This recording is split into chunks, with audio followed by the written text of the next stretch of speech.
Welcome to this new video, where we get to know the story of Stacy Castor, nicknamed the female killer spider or the Black Widow.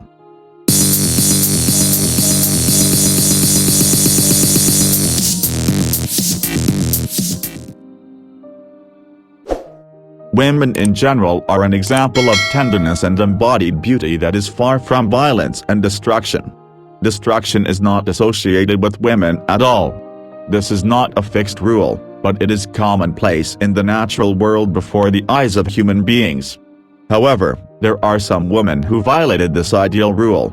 Behind the robe of delicacy and softness, there is always a disguised monster waiting for its next victim with all passion and evil.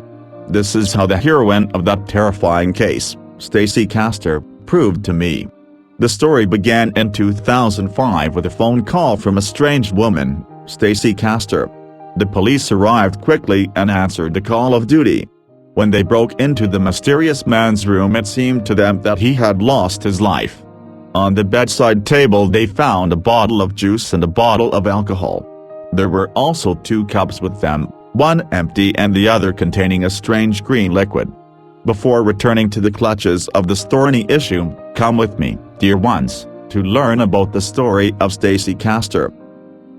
Stacy Castor was born in New York City, USA. In her 18th year, the girl met a friend named Michael Wallace. In the end, after a long emotional story that culminated in marriage, they had their first child, whom they named Ashley. After a while, Stacy gave birth to another daughter, whom they named Bree.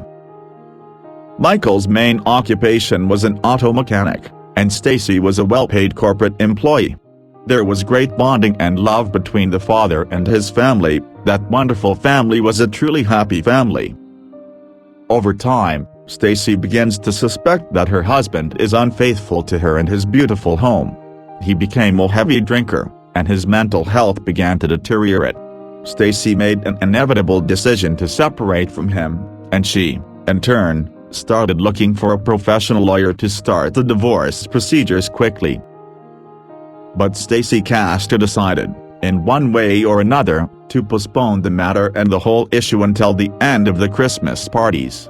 This is so that her daughter's psyche will not be affected by the events following the decision to separate from Michael.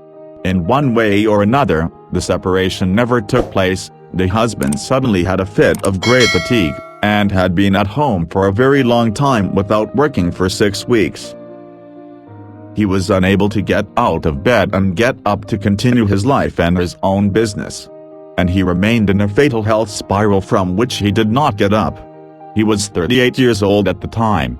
He was chaste and healthy throughout his life, never going to the doctors to complain even of a cold.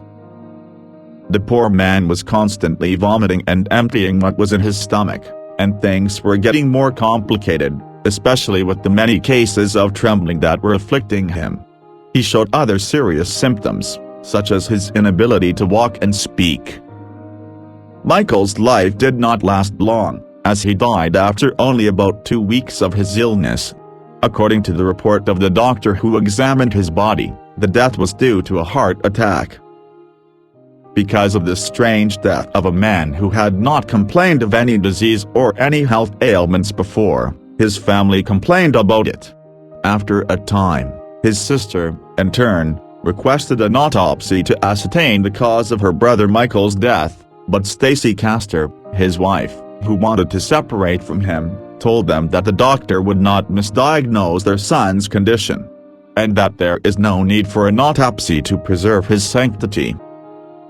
Michael was finally buried and rested in peace, and shortly thereafter Stacy Castor took out $50,000 for Michael's life insurance. After Michael's death, Stacy Castor became acquainted with another man, David, and they married the same year. Since the husband was a businessman with whom Stacy worked in the same field, the man had a son from his ex-wife, and their relationship was very wonderful. Years later, Stacy called the police to tell them that she was at work and that her husband had not come to work as usual, and that he had been confined to his room for a very long time and had never opened his room door to anyone. Her desperate attempts for a while to make him respond to her or even open the door for her to check on him did not succeed. And that she fears that her husband has done something dangerous to himself because he was afflicted with severe depression at the time, and he quarreled with her before because he wanted to travel with her to celebrate their second wedding anniversary, but Stacy Castor, the tender mother, refused to leave her children during this period. The police arrived at the house as we said before, and when they broke down the door of the room and broke in, they found David asleep on his bed, and the poor man was already dead. On the table beside his bed they found a bottle of liquor, and another bottle containing raspberry juice, and the glass in which the liquid was green. This was antifreeze.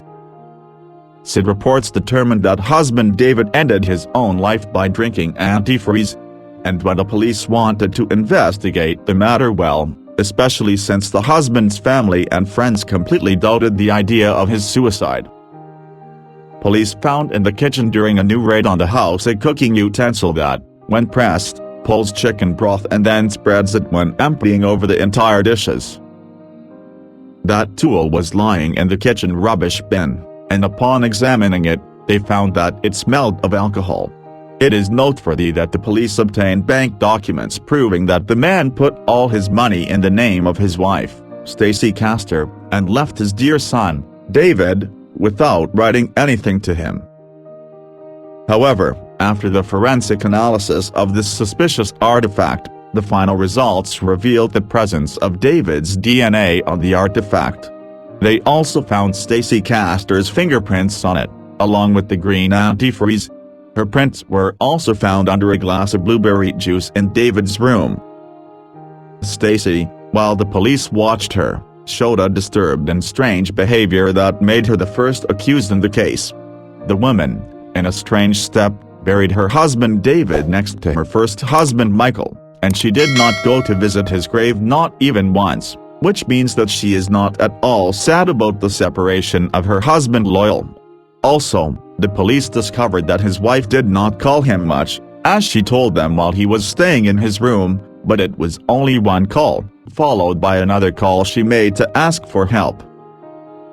After a lengthy search into the history of Stacy Castor, the police discovered that she had an ex-husband named Michael who died almost in the same way as David.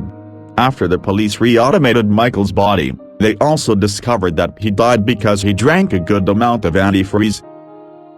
After summoning the wife for investigation and telling her all these discoveries, she told them that her husband had taken the idea from a series they were watching together and that the absolute heroine had poisoned her husbands in that way.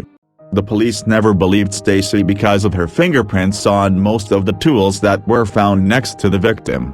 Also, her strange and disturbed behavior during the period of monitoring and control made her the first accused of what happened to her husbands. Not long after, the police summoned her eldest daughter, Ashley, for questioning. The policemen told her their suspicions that it was her mother who had killed her ex-husbands without batting an eyelid and that there was a lot of evidence against her.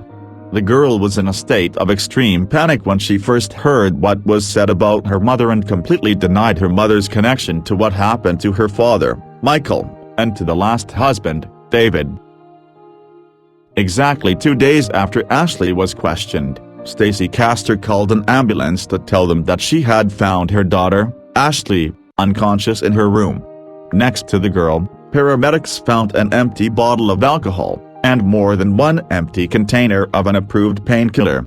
A letter was also found in which the girl wrote in her handwriting that she loved her mother and sister very much, and that she was responsible for the death of her father and stepfather, and wrote in boring detail how she committed the two crimes together without pity.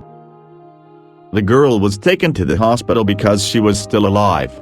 After she woke up from her illness, everyone, including her sister, told her that she had committed suicide and wrote that she was responsible for the killing of her father and stepfather, David.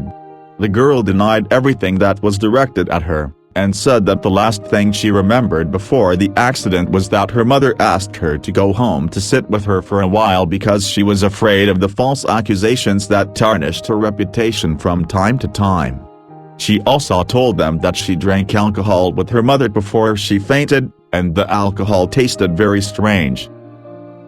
Stacy Castor was arrested for the murder of her husband and the attempted murder of her eldest daughter, Ashley. After the trial, she was sentenced in 2009 to a maximum term of 51 years in prison without the possibility of parole. There are other suspicions also attached to this woman regarding her father, as there are allegations that she also caused his death, because one day before he passed away, she was his last visitor. Her visit was accompanied by a bottle of soft drink, and the father died one day after visiting his daughter.